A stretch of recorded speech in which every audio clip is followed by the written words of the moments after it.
Hola, ¿qué tal jóvenes? Bienvenidos una vez más a un nuevo video explicativo de la clase de español. En este video explicaremos el siguiente tema, que es el tema de informe de experimentos. Para no hacer tan largo el video, vamos a ir directamente al mismo. Como ya sabes, vas a encontrar una explicación del tema en video como primer apartado. Después va a haber una presentación del tema en el que te voy a explicar qué es lo que vamos a abordar en este tema. Como ya te había comentado, vamos a hablar sobre los informes de experimentos y viene una pequeña presentación en la que dice que la divulgación de la ciencia es un proceso comunicativo mediante el cual los expertos dan a conocer al público en general los resultados de sus investigaciones acerca de los descubrimientos y los procesos de la naturaleza y la sociedad, así como de los avances tecnológicos. Su finalidad es acercar la ciencia a todo tipo de personas, sin importar la edad y el nivel escolar. Para lograr este objetivo, utilizo un lenguaje fácil de comprender.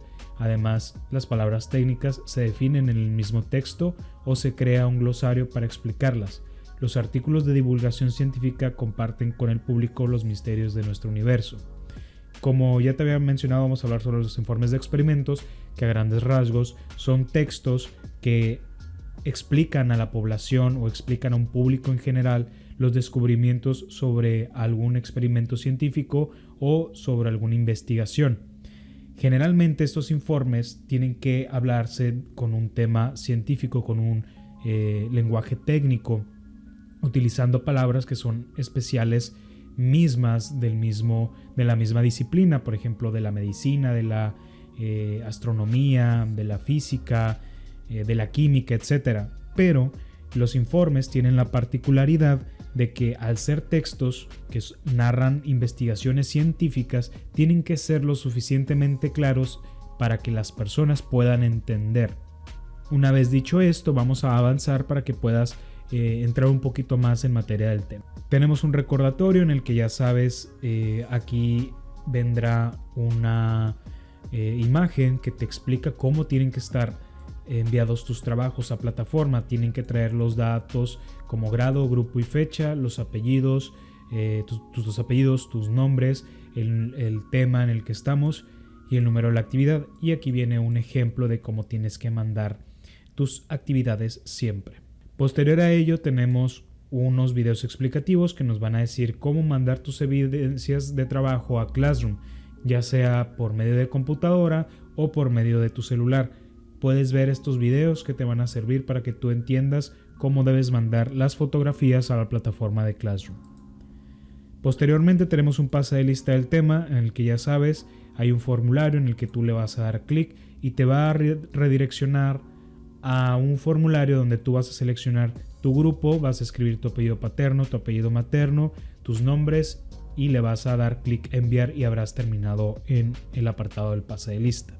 Después, como ya es costumbre y de manera creativa, vamos a realizar un separador en el cuaderno. En una hoja de tu cuaderno o en un triángulo que normalmente hacemos para separar los temas, vamos a hacer un separador en el que diga el tema informes de experimentos y vamos a hacer un dibujo alusivo al tema. Yo aquí te dejo estas imágenes que te pueden servir de guía para que tú puedas hacer tu dibujo. Como puedes darte cuenta, las imágenes tienen mucho que ver con el ámbito científico, con el ámbito de experimentar, con el ámbito de observar y registrar datos o resultados. Después de que hayas hecho tu separador, le vas a tomar una fotografía y la vas a enviar a este apartado que se llama separador en tu cuaderno. Después vamos a pasar a la actividad número 1, que son unas preguntas para iniciar y son exploratorias para saber qué conocemos de nuestros conocimientos previos. Y para ello te voy a pedir que hagas estas 4 preguntas en tu cuaderno. Son 4 preguntas muy sencillas y creo que todos las podemos responder porque todos en algún momento de nuestra vida hemos hecho algún experimento científico en alguno de los grados escolares anteriores, ya sea en secundaria o en primaria. La pregunta número 1 es: ¿qué experimentos has realizado para tu clase de ciencias en los grados anteriores? 2. ¿De qué manera has registrado el procedimiento y los resultados de esos experimentos? O sea, ¿cómo le hiciste para escribir esos resultados? Si observaste, si tomaste nota, si grabaste, si hiciste algún otro tipo de procedimiento, etc. 3. ¿Qué tipo de experimentos te parecen más difíciles de describir? Por ejemplo, a mí me parece muy difícil describir aquellos experimentos que son muy teóricos o que tienen que ver con algún tipo de elementos que son invisibles y que yo no puedo ver. Por ejemplo, efectos físicos como el frío o el calor que no se pueden percibir a simple vista. 4. ¿Qué beneficios has obtenido al participar en experimentos y hacer anotaciones y reportes? O sea, ¿qué has obtenido beneficioso? Por ejemplo, yo he obtenido el beneficio de observar cómo funcionan algunos elementos químicos, físicos, o cómo funciona la naturaleza y aprender un poco cómo se hacen los experimentos. Una vez que hayas hecho estas preguntas, las vas a escribir, las vas a anotar y después de que las resuelvas vas a tomar una fotografía y las vas a enviar a este apartado actividad 1. Después pasamos a el apartado que se llama Aprendemos sobre el informe de experimentos. Aquí te voy a dejar un video que tú vas a poder ver y te va a ilustrar un poco sobre el informe de los experimentos, cómo se llevan a cabo y qué elementos lleva para poderlo realizar. Y te dejo 2 imágenes adicionales. Estas imágenes nos van a decir cómo está estructurado el informe científico y para qué sirven. Por ejemplo, aquí traen las características de los artículos de divulgación, que son, por ejemplo, abarca varias áreas del conocimiento. Como ya te había dicho, los informes de experimentos abarcan los resultados de experimentos sobre diferentes áreas. Por ejemplo, el área de la medicina, el área de la química, de la física, de la mecánica, de la física cuántica, de la astronomía, etc. Comunica las ideas de forma clara y precisa y amena. ¿Por qué? Porque las ideas que se expresan deben de ser claras y entendibles para todo el mundo. Aunque sean breves, contienen la información necesaria para conocer el fenómeno o el proceso. Quiere decir que el informe de experimentos no debe ser muy largo, pero contiene todo lo necesario para que entendamos cómo se realizó y qué resultados se obtuvieron. Utilizan un lenguaje denotativo, es decir, utilizan palabras directas y precisas, de tal manera que se pueda entender siempre de la misma manera y no se generen dobles sentidos o ambigüedades o que se entienda algo diferente. Y enriquecen el conocimiento humano en el campo de las ciencias. Los informes de experimentos nos enriquecen en el área del conocimiento de las ciencias porque nos dan los resultados factibles sobre algún área en particular. Y aquí tenemos la estructura. Te voy a pedir que la leas, pero a grandes rasgos los informes de experimento traen un título en el que nos dan a entender pues de qué se trató el experimento, una entrada en la cual nos da un breve resumen sobre lo que se discute en el experimento, una introducción que nos da a entender de qué trata el experimento, quiénes lo han estudiado, por qué es importante, etc.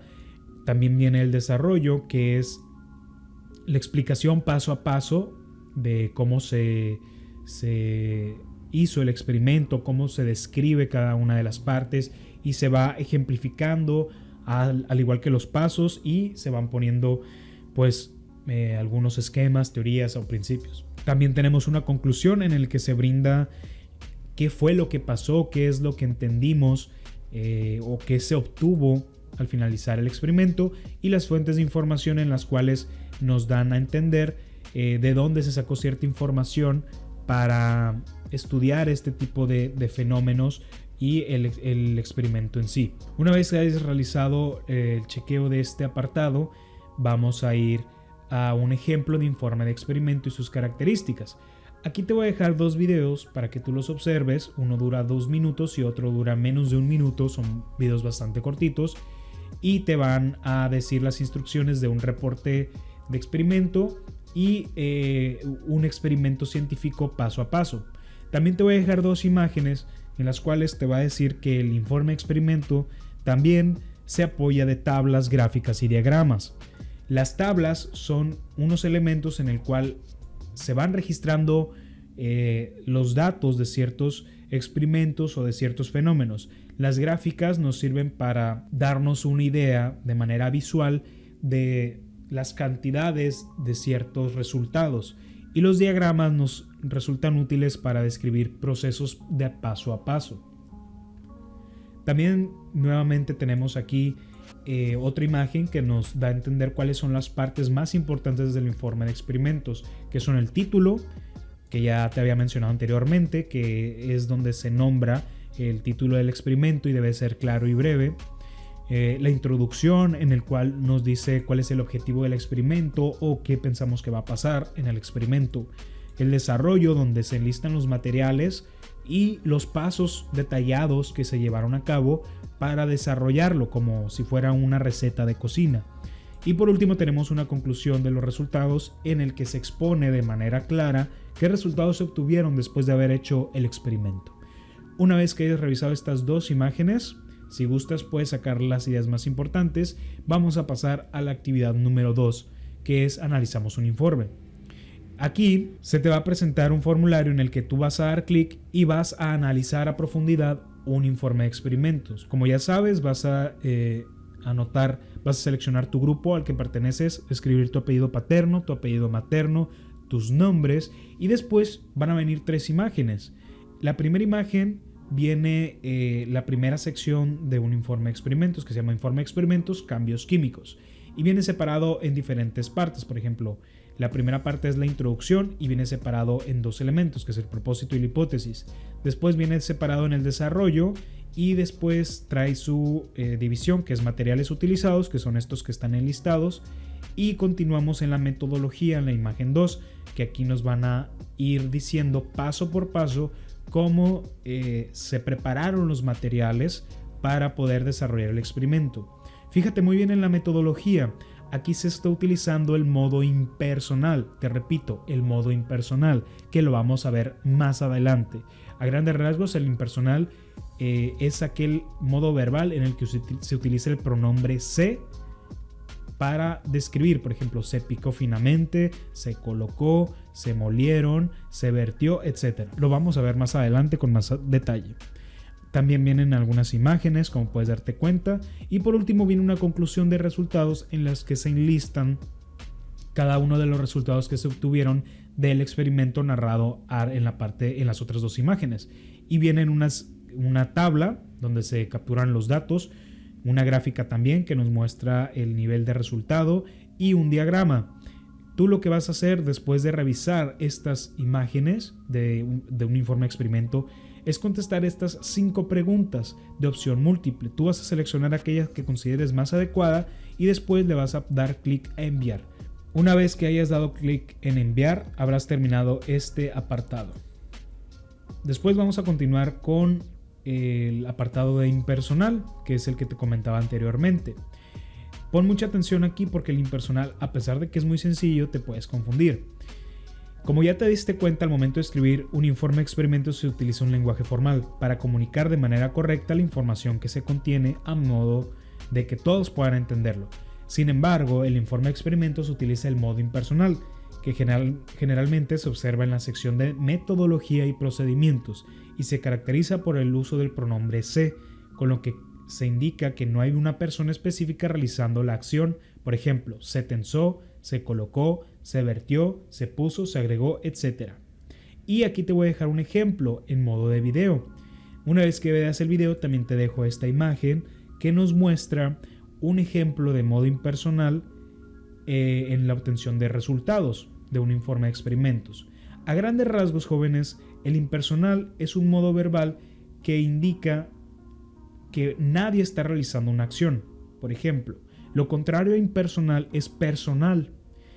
Y en lugar de decir se tensó, puedo decir yo tensé la cuerda, por ejemplo. Si digo yo tensé la cuerda, estoy utilizando el personal.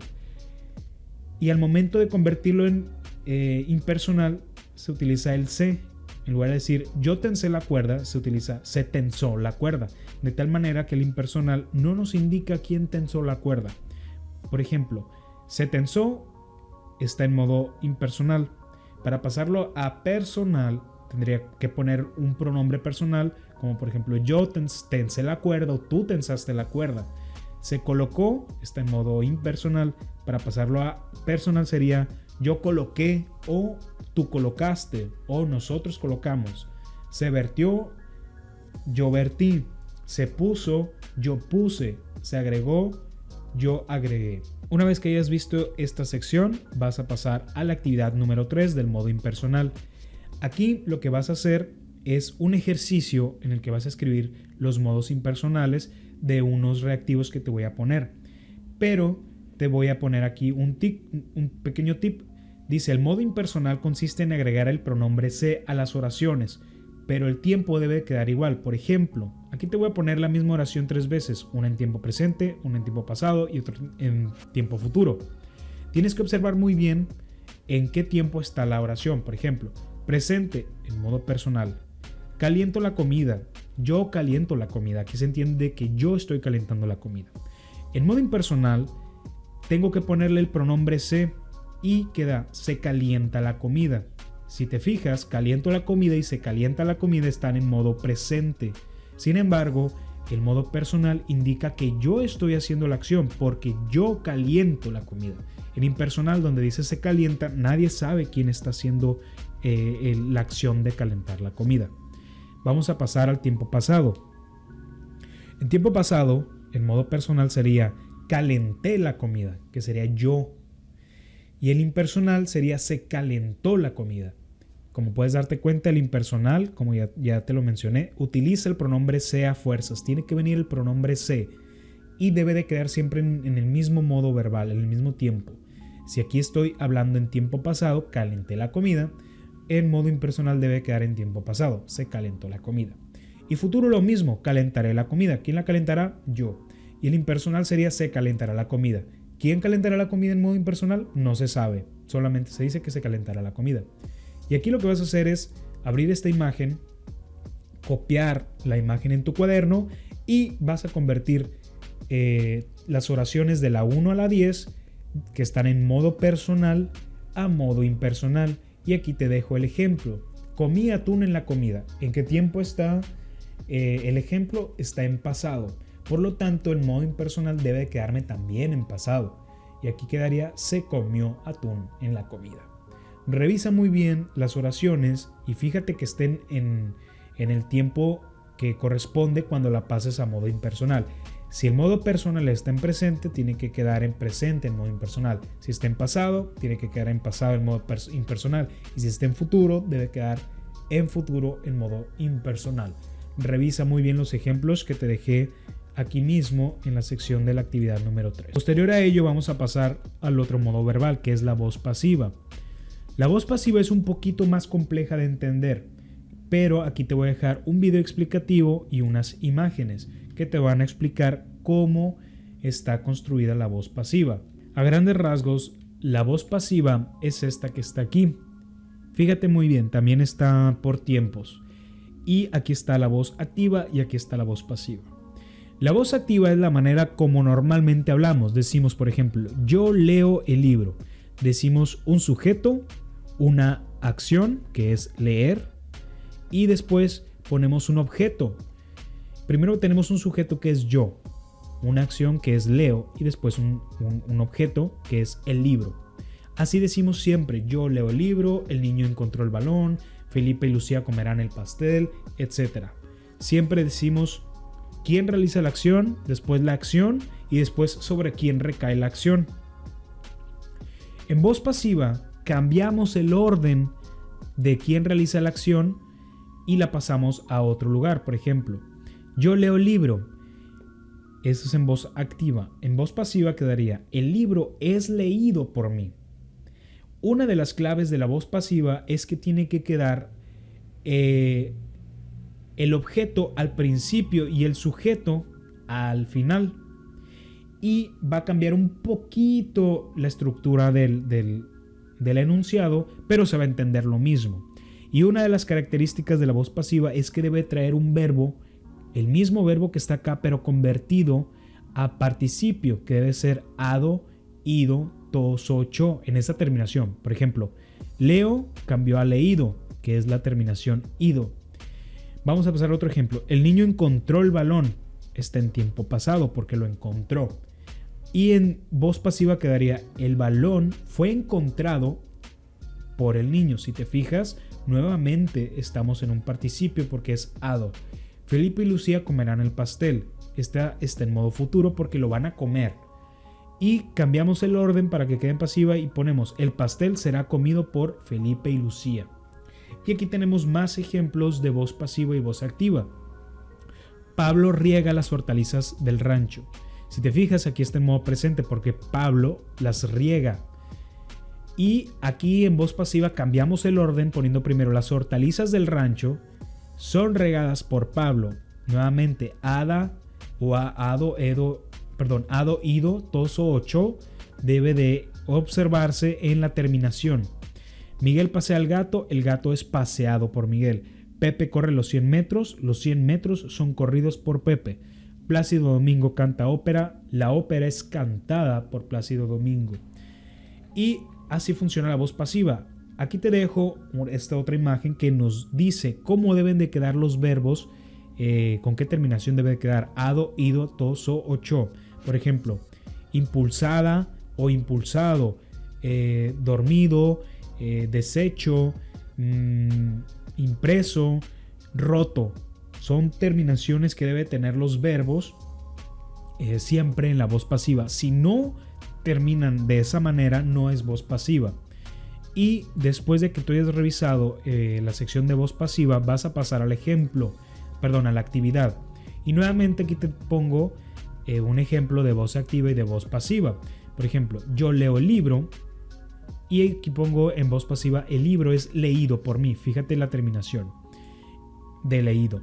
Vas a dar clic en el formulario y te va a aparecer este formulario donde tú tienes que seleccionar tu grupo, anotar tu apellido paterno, materno, tus nombres, y después van a venir unas oraciones de este lado y tú vas a seleccionar si esa oración es activa o pasiva en cada una de las oraciones.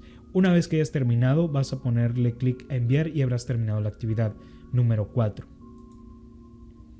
Posteriormente, hay un ejercicio que se llama ejercicio de comprensión lectora en la actividad número 5. Aquí lo que vas a hacer nuevamente es colocar tus datos, seleccionar tu grupo, tu apellido paterno, tu apellido materno, tus nombres, y vas a dar lectura a este informe científico, esta investigación científica sobre el amor. Y si te fijas, está dividido en 2 imágenes que traen 9 párrafos y están enumerados.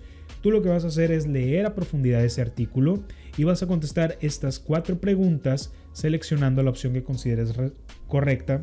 Cuando hayas realizado este ejercicio, le vas a dar clic en enviar y habrás terminado esta sección. Por último, tenemos un aviso previo al examen y va a haber un examen final en el que van a venir unas preguntas sobre el tema de los informes de experimentos y van a venir unos ejercicios que tendrás que realizar. Y bueno, jóvenes, eso es todo lo referente al tema de informes de experimentos. Te recuerdo que pongas mucha atención principalmente en la actividad de la voz pasiva. Recuerda las terminaciones que debe traer el verbo ado, ido, toso, cho para que tú puedas identificar que es en efecto un participio y que sea en voz pasiva. Si no tiene esas terminaciones, no es voz pasiva. Y recuerda que para que sea voz pasiva también tiene que estar la oración volteada, donde primero debe de venir el objeto, la acción y después el sujeto. Si está primero el sujeto, luego la acción y después el objeto, es voz activa. Y bueno, jóvenes, hasta aquí vamos a dejar el video. Espero que te encuentres muy bien y nos vemos a la siguiente. Hasta luego.